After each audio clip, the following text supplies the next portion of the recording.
Assalamualaikum warahmatullahi wabarakatuh. Alhamdulillahi rabbil alamin, wassalatu wassalamu ala ashrafil anbiya'i wal mursalin wa ala alihi wa sahbihi ajma'in.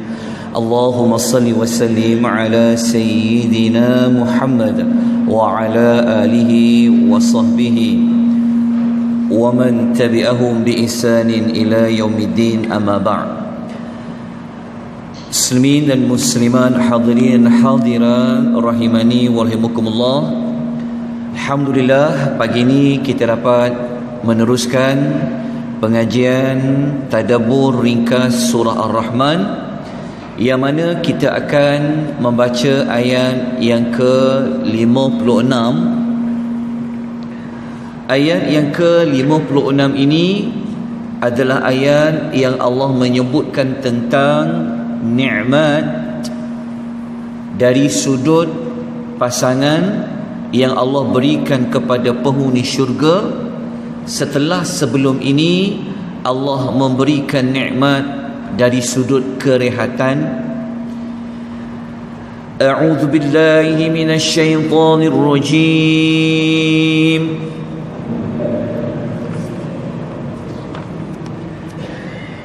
فيهن قاصرات الطرف لم يطمثهن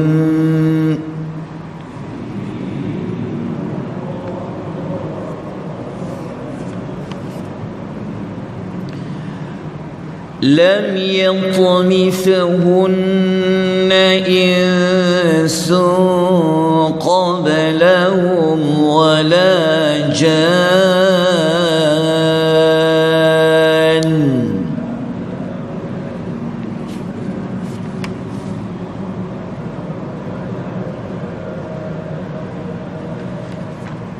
Terjemahan ayat yang ke-56 di dalam, iaitu merujuk kepada dua syurga yang telah kita baca pada ayat yang ke-46 sebelum ini. Di dalam kedua-dua syurga itu terdapatnya, ayat ini sebenarnya merujuk kepada bidadari, yang mana sifat mereka yang pertama qasiratut tarfi, pandangannya hanya tertumpu ataupun pandangannya itu pendek, iaitu merujuk kepada mereka hanya ingin memandang. Okey. Lepas tu sifat mereka yang kedua, lam yatmithuhunna, yang mana mereka ini juga tidak pernah disentuh sama ada oleh insun, iaitu manusia, wala jan, dan juga jin sebelum ini. Okey, so dalam ayat ni ada dua ciri bidadari. Okey. Menurut Al-Imam Ibn Kathir, boleh tengok pada nota, Al-Imam Ibn Kathir menafsirkan ayat ni, beliau mengatakan bidadari ini mereka menundukkan pandangan daripada melihat lelaki yang lain di dalam syurga, melainkan mereka hanya ingin memandang kepada pasangan mereka. Ini sifat bidadari dalam syurga. Dia berbeza dengan manusia di dunia. Kadang-kadang manusia di dunia ni dia lebih suka melihat orang lain daripada hanya melihat kepada pasangannya. Mungkin pasangannya kurang ganteng, kan? Tengok pelakon yang hero yang lebih handsome, oh dia lebih suka tengok. Tetapi bidadari dalam syurga tak macam tu. Dia hanya suka melihat. Itu yang Quran kata mata mereka ini hanya tertumpu. Maknanya mereka tidak suka melihat orang lain. Mereka hanya suka melihat kepada pasangan mereka. Bahkan kata Ibn Kathir, mereka tidak melihat seseorang pun selain dari pasangannya yang lebih tampan. So macam mana ibu-ibu, pasangannya tampan tak? Suka tak untuk melihat ataupun bagaimana? Itulah dunia yang serba kekurangan, berbeza di dalam syurga. Okey, itu ciri pertama. Ciri yang kedua, kenapa Quran kata tidak pernah disentuh oleh manusia sebelum ini dan juga jin? Ibnu Katsir mengatakan ayat itu Allah nak mengatakan mereka ini sebenarnya masih lagi perawan yang penuh rasa cinta lagi sebaya umurnya.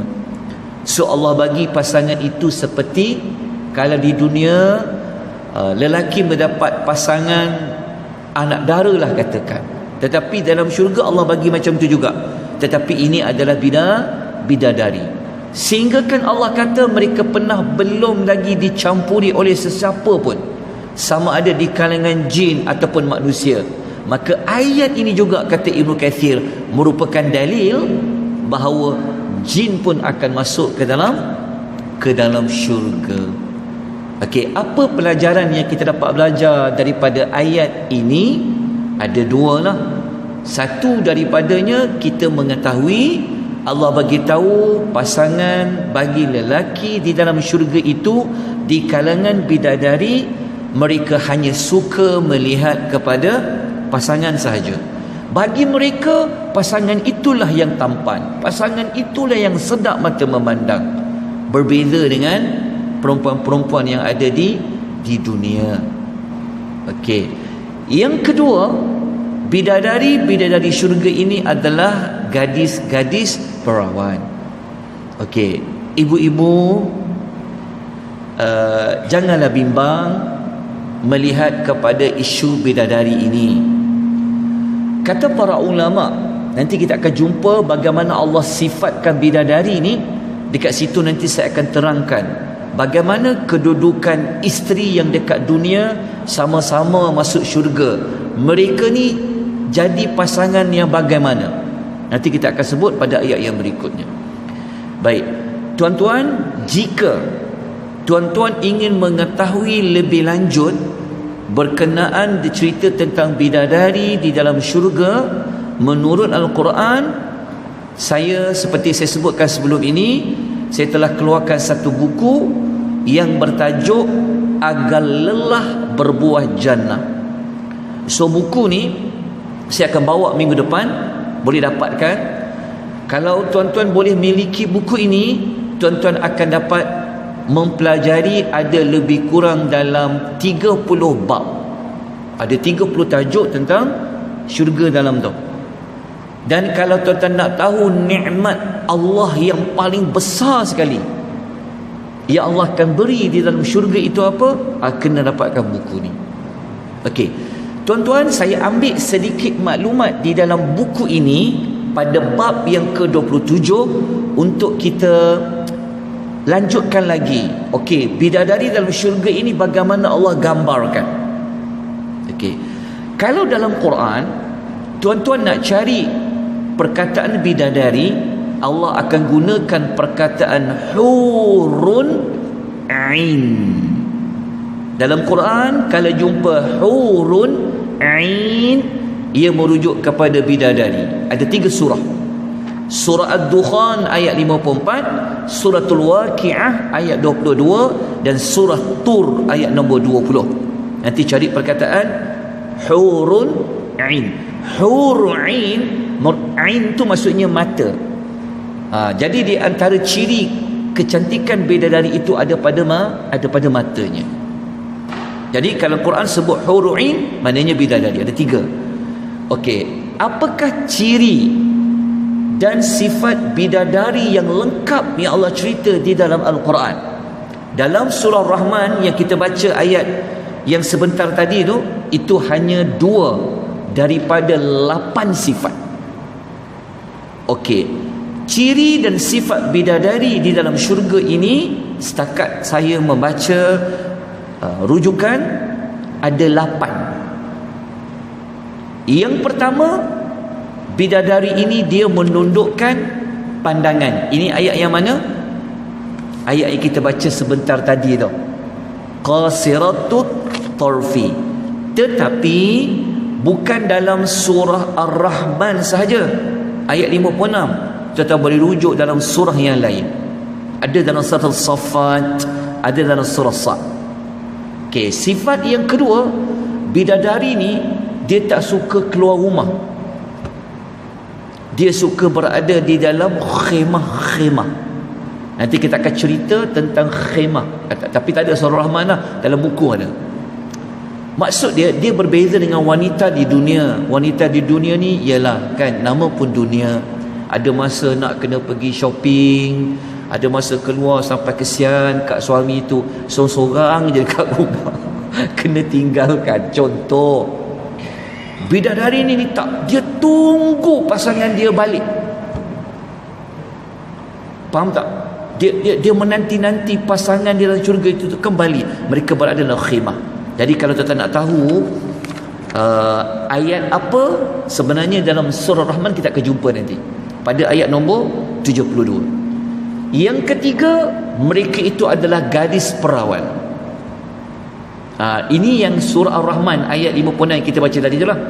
Lepas tu ada lagi dalam ayat-ayat lain. Sebab tu saya kata tuan-tuan dapatkan buku tu, tuan akan tahu ayat Quran yang mana dalam surah apa. Yang keempat, umur mereka ini sebaya. Sebab ahli syurga ni Allah akan beri mereka paling minima dua pasangan, dua bidadari paling minima. Okey. Kemudian yang kelima, bidadari dalam syurga ini, Masya Allah, Allahu Akbar, mereka ini sangat cantik. Bukan sekadar cantik, tetapi mereka ini adalah sangat baik. Ini kita akan jumpa nanti dalam surah Ar-Rahman ayat 70. Dalam cantik baik. Dekat dunia muka je cantik, tapi akhlak dia buruk. Dalam syurga Allah bagi bukan sekadar cantik fizikal, cantik pada rohaninya, baik. Yang keenam, mereka ini sentiasa dalam keadaan yang suci. Suci, faham tak suci? Maknanya tiada datang haid, tiada berbau yang tidak enak, semua tu Allah akan jadi. Ini kena rujuk dalam surah Al-Baqarah ayat nombor 25. Yang ketujuh, bidadari ni sifat dia apa? Mereka sangat mencintai pasangan dia. Dia tak ada sedikit pun perasaan kepada orang lain, suami dia je. Yang ini, pasangan ini kita kena cari dalam surah Al-Waqi'ah, kita akan bincang nanti. Allah katakan mereka ni siapa? Dia ada satu nama, dia panggil Uruban. Uruban Atroba. Uruban tu dia sangat cinta pada pasangannya. Dan yang ke-8, bidadari syurga ni dia suka menggembirakan pasangan dia. Bahkan dia pandai bernyanyi. So ibu-ibu lepas belajar kelas tadabbur ni kena belajar menyanyi. Nak jadi bidadari syurga. Nak tahu tak seni kata dia, dia punya lirik dia ada dalam hadis. Dia suka menghiburkan pasangan dia. Itu adalah 8 ciri. Ke-8 ciri ini ada di dalam ayat-ayat di dalam Al-Quranul Karim. Baik, saya ambil sikit lagi nak bagi semangat dekat kaum muslimin ni, kan? Nak tahu dalam Quran Allah nak menggambarkan kecantikan bidadari ni, Allah datangkan dalam bentuk permisalan. Ada 3. Yang pertama, Allah kata mereka ini umpama telur putih. Kan kalau kita makan telur, yang bukan yang putih tu, yang dalam telur kan telur tu kan dia ada sarung kan. So Allah ni jaga bidadari ni umpama telur. Telur kan duduk dalam sarung dia. Macam tu. Jadi maknanya bidadari ni yang special, yang orang tak pernah nampak dia, Allah simpan untuk pasangan di dalam syurga. Yang kedua, Allah Ta'ala katakan mereka ini umpama permata yakut dan juga permata marjan. Ini kita akan jumpa sekejap lagi, ayat nombor 58. Dan nombor 3, Allah juga mengatakan mereka ini umpama apa? Mutiara yang disimpan oleh Allah Azza wa Jalla. Ni kena cari dalam suratul Al-Waqi'ah. Baik, selesai untuk sedikit maklumat tentang bidadari ini. Kita lanjutkan dengan ayat 57. Oleh kerana Allah menyediakan pasangan di kalangan bidadari yang mempunyai 2 ciri tadi, maka Allah mengajak kepada kita supaya memperakui akan nikmat itu. Allah mengajak kita kepada mensyukuri akan nikmat itu, seperti mana Allah sebut pada ayat 57, fabi ayyi ala'i rabbikuma tukadziban.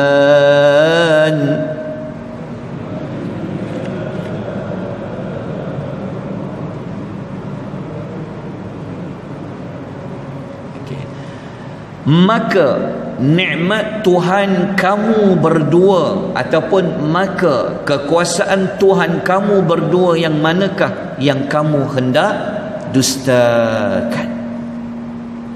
Okey.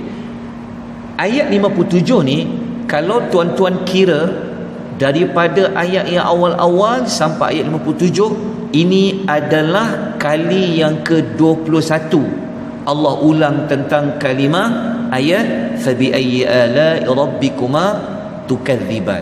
Tinggal lagi berapa? 10 lagi. Baik. Ayat yang berikutnya 58, Allah nak bagi lagi nikmat pada bidadari itu. Allah mengatakan mereka ini apa? Ka'annahunna al-yaqut wal marjan.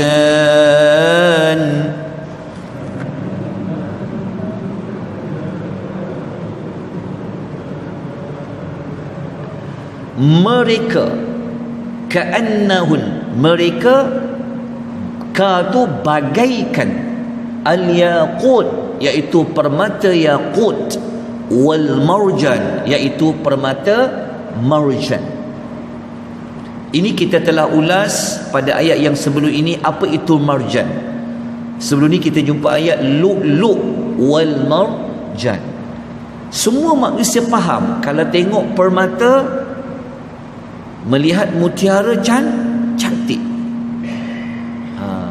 Bagaimana hakikatnya masuk syurga kita akan ketahui. Okey, pengajaran ayat 58 ini kita boleh pecahkan kepada 2. Ambil balik ayat tadi tu, kita dapat belajar bidadari dalam syurga ini diumpamakan seperti permata yaqut, dan bidadari dalam syurga ini, pelajaran yang kedua, diumpamakan seperti permata marjan. Okey, tuan-tuan dan puan-puan rahimani wa rahimakumullah.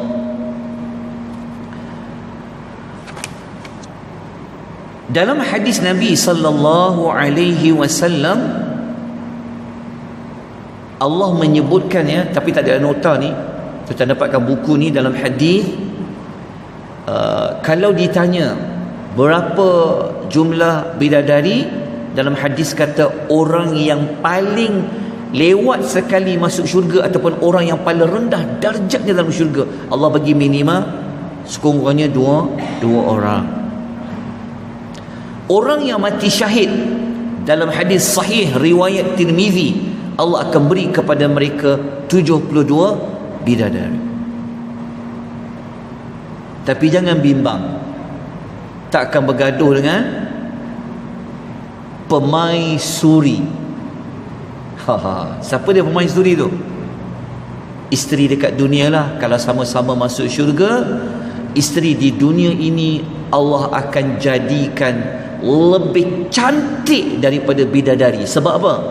Sebab kata para ulama tafsir, kalau bidadari itu Allah cantikkan seperti permata yakut dan marjan, bagaimana dengan manusia yang Allah sediakan khas syurga tu? Tentu lebih cantik. Jadi ibu-ibu jangan bimbang. Nanti takkan ada istilah nak tarik rambut orang ni, gaduh sini sana, tak ada. Sebab dalam syurga Allah telah bersihkan hati. Tak ada sedikit pun sifat cemburu. Jadi ibu-ibu boleh guna modal ni. Modal apa? Kalau si bapaknya ingin berkahwin lain, cakap dekat mereka apa? Boleh, saya boleh bagi izin kat abang kahwin lebih daripada 2, tapi di dalam syurga pak. Di dunia no, muktamad, cok. Taklah, bukan maksud tak boleh, maksudnya masuk syurga Allah beri. Baik, ayat 59 last sekali sebelum kita tangguhkan. Kerana nikmat itu Allah bagi berganda-ganda. Bukan sekadar Allah sebut dapat bidadari saja, tak. Disebabkan kecantikannya, keindahannya, umpama permata yakut dan marjan, maka Allah mengajak kepada kita supaya memperakui nikmat ini. Allah mengatakan, fabi ayyi ala'i rabbikuma tukadziban.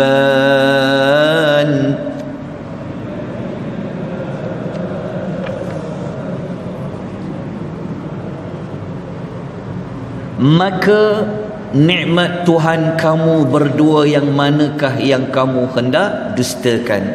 Ini adalah penyebutan fabi ayyi ala'i rabbikuma tukadziban buat kali yang ke-22. Justru itu apa yang kita dapat belajar. Mudah saja kita dapat belajar nikmat pasangan yang cantik dan indah yang Allah akan berikan kepada penghuni syurga. Tuan-tuan dan perempuan tahu tak masuk syurga nanti umur berapa?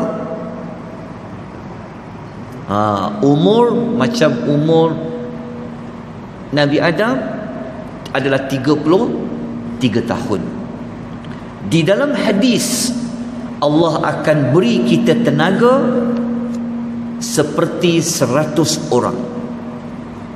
Jadi tak perlu lagi nak makan majun, tongkat Ali, kacir Fatimah, apa pun tak perlu.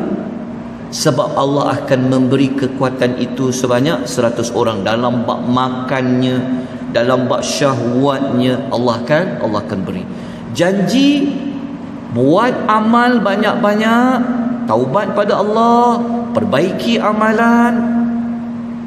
Moga-moga Allah masukkan kita ke dalam syurga. Dan apabila Allah masuk kita dalam syurga Firdaus, nanti kita sama-sama akan duduk secara berdepan di bawah pohon yang dahannya ada warna-warni afnan, okay? Nanti kita akan sembang balik di dalam syurga. Dulu kita pernah sebut benda ni. Nanti insya-Allah kita jumpa sama-sama dalam syurga Allah, syurga Firdaus. Moga Allah masukkan kita ke dalam syurga Firdaus.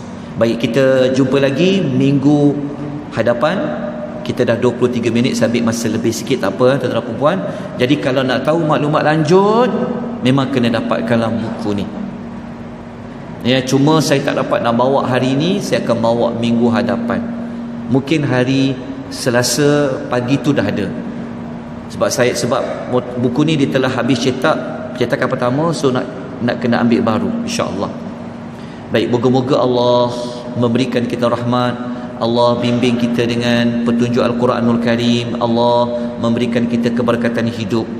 Moga-moga Allah memberikan kita syafaat Al-Quranul Karim yang tolong kita dalam kubur, yang tolong kita di hari akhirat. Sebelum saya tutup, selamat mengundi. Aqulu qawli hadza wa astaghfirullahal azim wa billahi taufiq wal hidayah. Wassalamu alaikum warahmatullahi wabarakatuh.